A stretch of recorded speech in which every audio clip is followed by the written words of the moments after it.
우리나라 합계 출생률이 또다시 OECD 38개국 가운데 꼴찌를 기록을 했습니다. 네. 2021년 합계 출생률은 0.81명으로 부부가 아이를 한 명도 낳지 않는 그런 수치인데요. 또 꼴찌를 했어요. 사실 꼴찌인 거는 뭐 이미 익숙한 상황이고, 그쵸. 더 중요한 건 우리나라의 기록을 우리가 계속 갈아치우고 있다. 계속 역대 최저를 갱신하고 있는 게 중요한 거죠. 오늘의 한국이 어제 한국이 이겼다.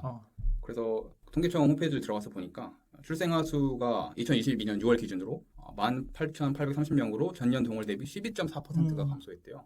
대신에 사망자 수는 전년 동월 대비 1.9% 증가. 이미 인구는 둔감하기 시작했잖아요. 2022년 6월 기준으로 6,019명이 감소됐다라고 나오고 있습니다.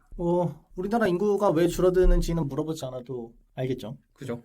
맨날 항상 나오는 얘기잖아요. 집값이 너무 비싸고 교육비가 너무 부담된다. 결국 돈이 없어서 아이 키우는 게 힘들다라는 거잖아요. 예전에 자료들 보면은 아이 한 명 키우는데 3억 정도 든다라고 하고 네, 몸값이 굉장히 비싸요 우리가.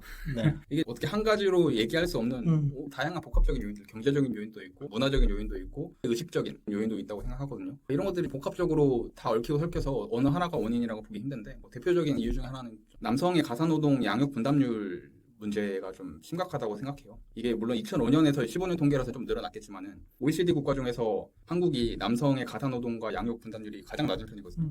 근데 이게 한국 남자들 이상해서 그렇다? 그게 아니죠, 당연히. OECD 국가 중에서 또 우리나라가 이 노동시간 1, 2를 다투는 그런 나라잖아요. 그러니까 일하느라 집에서 일할 시간이 없는 거예요. 밖에서 일하느라 집에서 일할 시간이 없고, 집에서 애 볼 시간이 없는 거죠, 남자들은. 그리고 여자들 같은 경우에는 애를 낳으면 자연스럽게 그냥 경력 단절이 되고, 어쩔 수 없이 선택이 문제가 아니라 강제적으로 일을 못하게 되니까 경력이 단절되고, 그래서 집에서 아이만 봐야 되고, 소위 그래서 독박 육아라고 하는 그런 말이 나올 정도로.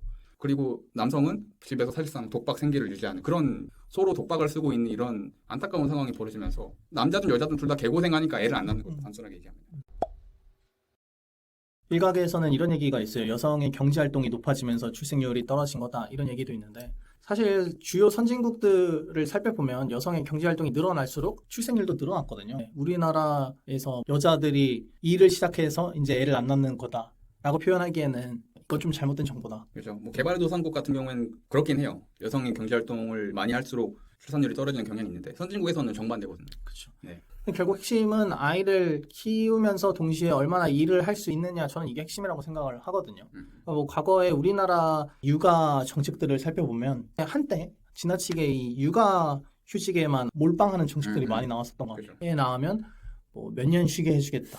근데 사실 이게 직장의 관점에서 보면 그게 꼭 남자든 여자든을 떠나서 요즘 시대랑 사회가 엄청나게 빠르게 변화하고 있단 말이에요. 트렌드라고 하는 게 거의 3개월에 한 번씩 바뀌는 것 같아요. 네. 그렇기 때문에 내가 직장을 1년 쉬어버리면 사실상 요즘의 트렌드를 따라가기도 힘들고, 특히 기업 같은 경우에는 트렌드에 굉장히 민감하잖아요. 네. 완전히 직장에서 도태되는 건데 정부가 계속 육아휴직을 막 늘려주는 게 과연 이게 정말 출생률을 높이는 정책일까 하는 의문이 드는 것 같아요. 물론 육아휴직이 필요 없다라고 얘기하는 건 아니고, 아이를 낳고 쉬면 좋죠. 쉬면 좋지만 쉬면서 동시에 또 일을 할 수 있는 그런 정책들이 만들어져야 되는 게 아닌가. 예를 들어서 선진국 같은 경우에는 아이를 낳은 지 얼마 되지 않는 여성의 경우 직장에서 잠깐 파트타임으로 돌려준다라던가, 일하는 날짜들을 좀 조정해 준다라던가, 이런 정책들도 좀 필요하지 않을까. 육아휴직 한 번 갔다 오면은 자연스럽게 경력이 단절돼 버리니까. 그쵸. 그리고 회사에서도 잘 시켜주지 않으려고 할 뿐만 아니라, 육아휴직 마음껏 편하게 갔다 오라라는 그런 정말 좋은 회사가 있다 하더라도 갔다 오고 나서도 문제인 그런 상황인 거죠. 그렇죠. 내가 일을 하면서 아이를 얼마나 잘 키울 수 있느냐, 이런 환경을 조성해 줘야 되는데, 이런 환경이 전혀 조성되어 있지 않고 밤 늦게까지 일하니까요. 네. 아이를 낳고 싶겠습니까?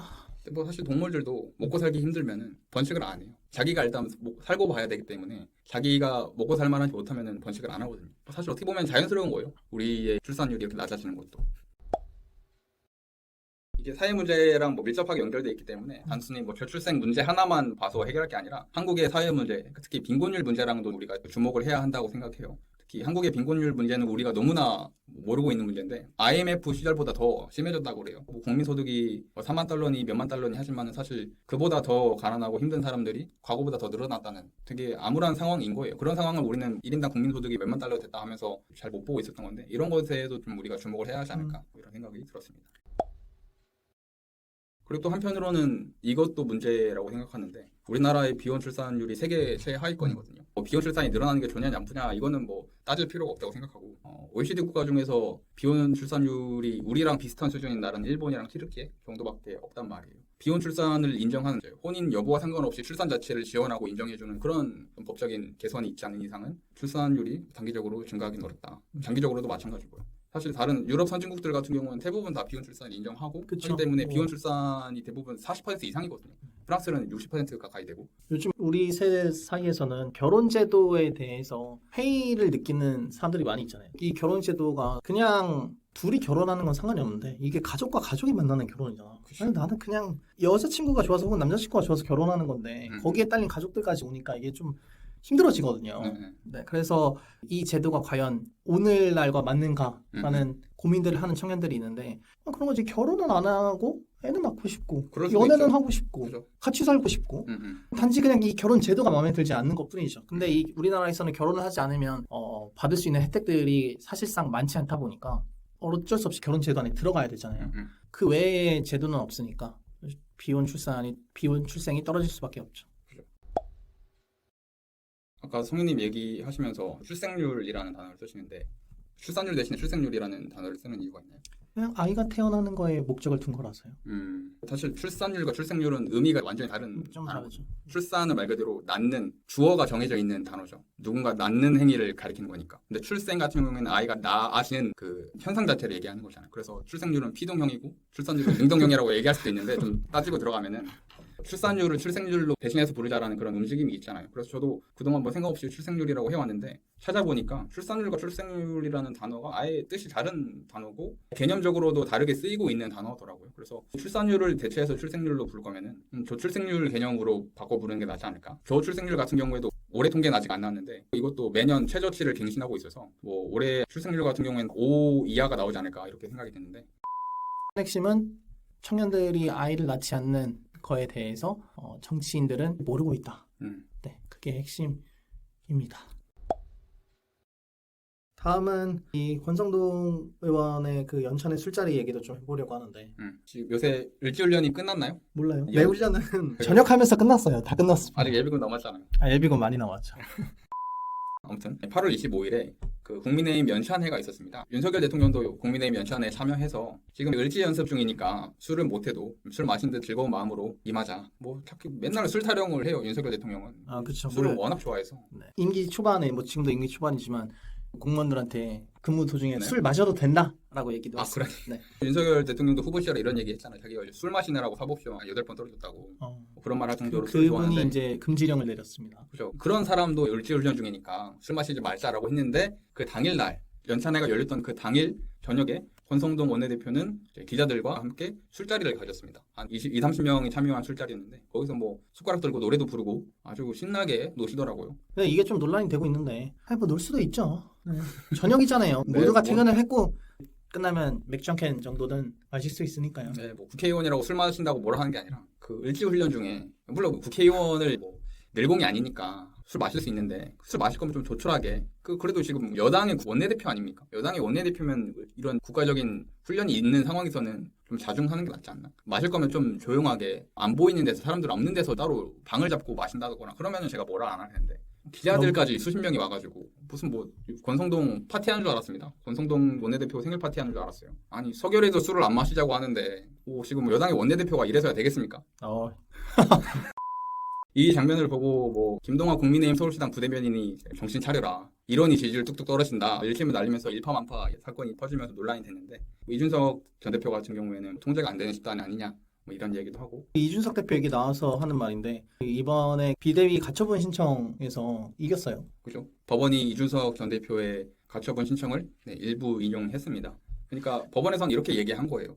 국민의힘이 비상상황이라서 비대위를 만들었다고 하는데 내가 보기에는 비대위 만들려고 비상상황을 일부러 만든 것 같다. 그러므로 비대위 직무 정지해라 라고 얘기를 해버린 거예요. 그래서 지금 주호영 비대위원장이랑 그 8명의 비대위원들이 업무가 사실상 중단이 됐습니다. 그리고 다시 권성동 원내대표 체제로 돌아가는 그런 일이 발생을 했는데 그 전날 사건은 아무것도 아닌 거예요. 권성동 원내대표가 이 상황을 얘기 안 하고 너무 좋아서 미리 술 마신 게 아닌가 싶을 정도로 지금 뭐 국민의힘 상황은 말이 아닙니다. 코미디도 이런 코미디가 없는 거예요. 원내대표 되고 나서 논란이 지금 몇 번 일어났어요. 그런 사람이 다시 또 원내대표가 돼서 권성동 체제로 국민의힘이 돌아가게 됐고, 당연히 이제 국민의힘 비대위 측에서는 이 결과를 이제 납득하지 못하고 다시 이의 신청하겠다라는 얘기를 했고요. 그래서 실제로 이의 신청을 했습니다. 이 가처분 결정에 대해서. 근데 저는 이거 지금 법원에서 이런 사건을 다룬다는 것 자체가 좀 사실 이해가 잘 안 되거든요. 물론 국민의힘은 심각할 수 있겠죠. 당 내에서 권력 다툼 하는 거잖아요. 뭐 흔히 얘기하면 윤핵관이랑 이준석 전 대표랑 싸우고 있는 건데, 아니 집에서 싸울 거면 조용히 집에서 싸우면 되지. 이거를 무슨 법원까지 가서 잘잘못을 가려달라고 하니, 뭐 특히 그리고 뭐 이준석 전 대표 같은 경우에는 지금 성상납 증거인멸교사 혐의가 있잖아요. 그것도 아직 안 끝났죠. 네, 근데 뭐 그런 와중에 좀 자중할 필요도 있는데, 이렇게 신나게 들고 일어나가지고 뭐 한때 당원들을 찾아서 떠나가지고 잠적하는 그런 생활을 하더니, 그러니까요. 그 문자 사태 이후로 막 신나가지고 지금 막 법원에 이의 제기도 하고 그러는데, 국민의힘 아닌 바깥에서 보기에는 좀 조잡합니다. 이런 걸 법원에서까지 해야 되나 뭐 이런 생각도 들고요. 그리고 법원도 아니 당에서 당원들이랑 뭐 당직자들이랑 결정해서 하겠다고 하는데, 그것들 무슨 또 태클을 걸고 뭐 법원이나 국민의힘이나 이런 사건을 다룬다는 것 자체가 좀 뭐 법원은 법원으로서 할 일을 한 거라고 생각하는데, 뭐 사건이 또 그 들어왔으니까 또 뭐 해줘야죠. 좀 웃기는 모습이긴 해요. 국민의힘에서는 우리 너무 아파요. 아프니까 좀 비상 상황을 토론해야겠어요라고 했는데, 법원이 보기엔 너네 비상 상황 아닌데 이렇게 얘기를 한 거잖아요. 되게 좀 웃긴 꼴이긴 해요. 그렇죠. 그래서 이준석 전 대표가 가처분 신청을 할 때 이미 많은 사람들이 가처분 신청이 인용이 돼도 이준석 대표는 실명상을 입을 거다. 안 돼도 실명상이지만 돼도 국민의힘은 완전히 난장판이 되기 때문에 결국에는 자기가 돌아갈 고향집 박살내고 있는 거잖아요. 지금 계속 이렇게 좀 지저분한 싸움들이 이어지면서 이준석 대표의 이 지지율 여론조사도 많이 떨어지기 시작했어요. 차기 당대표로 누가 더 적합하냐라는 여론조사에서 요새는 유승민 전 의원이 1위를 하고 있거든요. 이런 상황에서 이준석 대표가 과연 정치적으로 더 많은 자산을 얻을 수 있을 것인지는 두고 봐야 하겠습니다. 주호영 비대위원장이 이번 가처분 인용 결과를 두고 재판장이 특정 연구 모임 출신이라서 어떤 편향성을 가지고 있어서 이상한 결과가 나올 거라는 우려가 있었다는 얘기를 했어요. 그러면서 법률지원단장마저 뭐 우리법 연구회 출신 재판장이 월권이다라고 얘기했는데, 실제로 법원에서는 해당 판사는 그런 연구회 소속이 아니다라고 얘기했어요.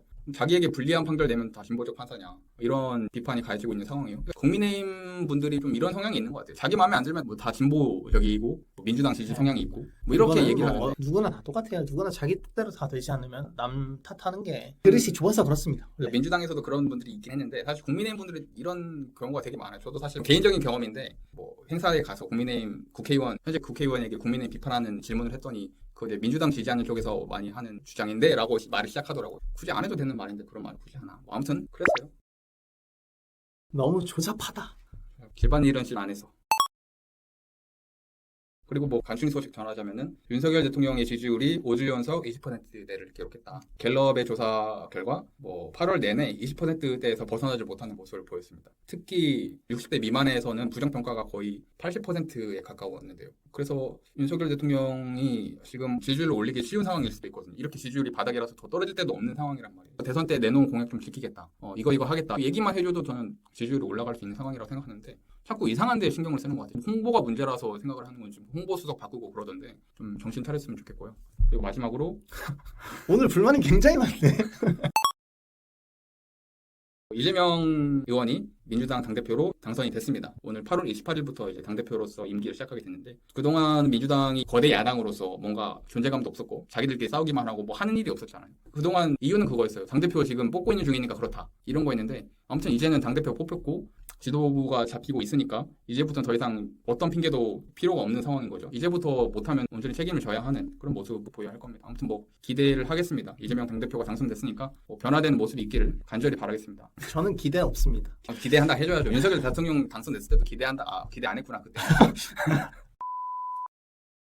오늘은 그럼 여기서 마칠까요? 네. 네, 수고하셨습니다. 네, 수고하셨습니다.